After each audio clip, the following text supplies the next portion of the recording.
I don't promote things because I have stuff that no one else has.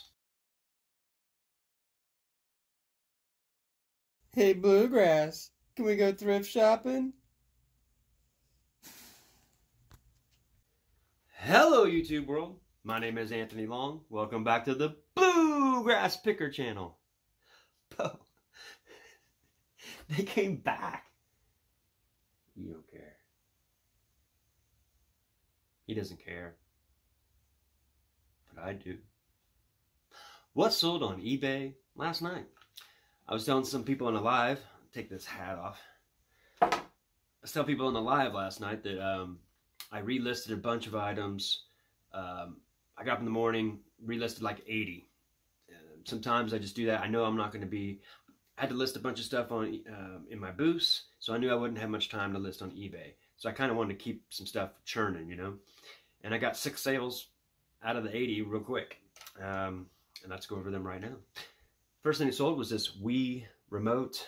There's a black Wii remote that a lot of people don't know.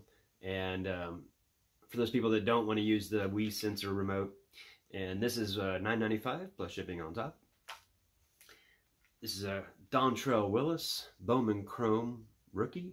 It sold for $9.95. Surprisingly, I don't know how.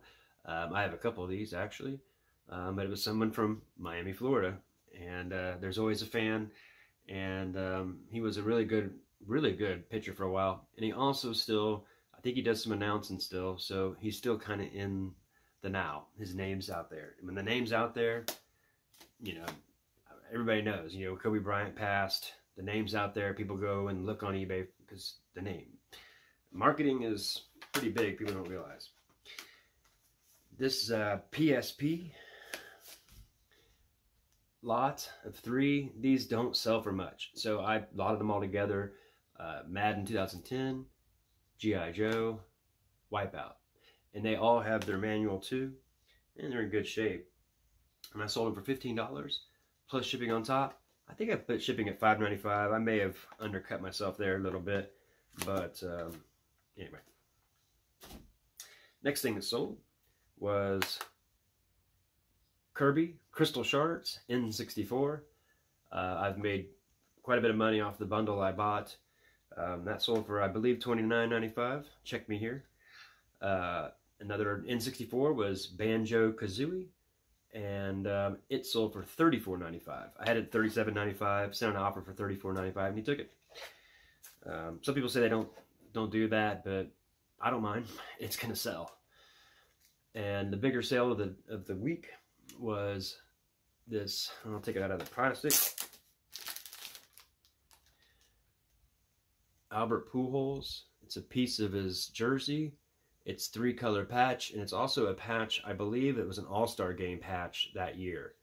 And it's a very unique one for him because usually it was a Cardinals one, and I think it was like a Texas jersey patch or whatever. And it's game worn, which makes it worth a little bit more money, and it's 22 out of 50. And he's heading into his last year. People are going to start buying up a lot of his cards.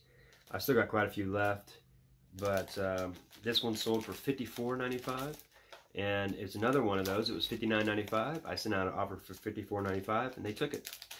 And so, I mean, everybody has a different business model. With collectibles, I don't mind letting mine sell. I don't promote things because I have stuff that no one else has. I don't need to push mine to the top. And it can sit there in my safe, and it's not bothering me. And it's so small, I don't need to have a sell-through rate real fast. And since I have another job, I don't have to sell very fast either.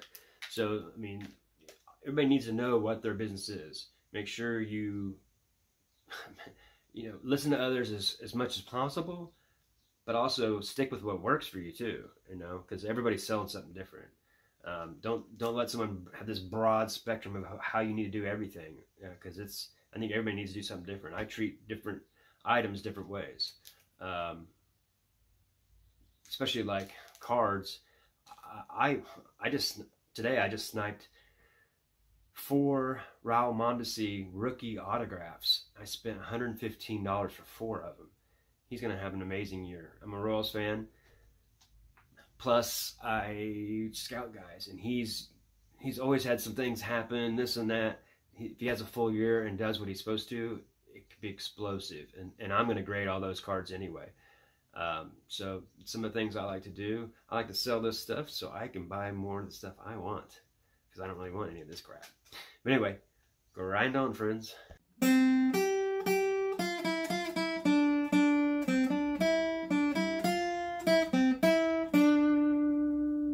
Bye from Bluegrass Pickers. Stay tuned.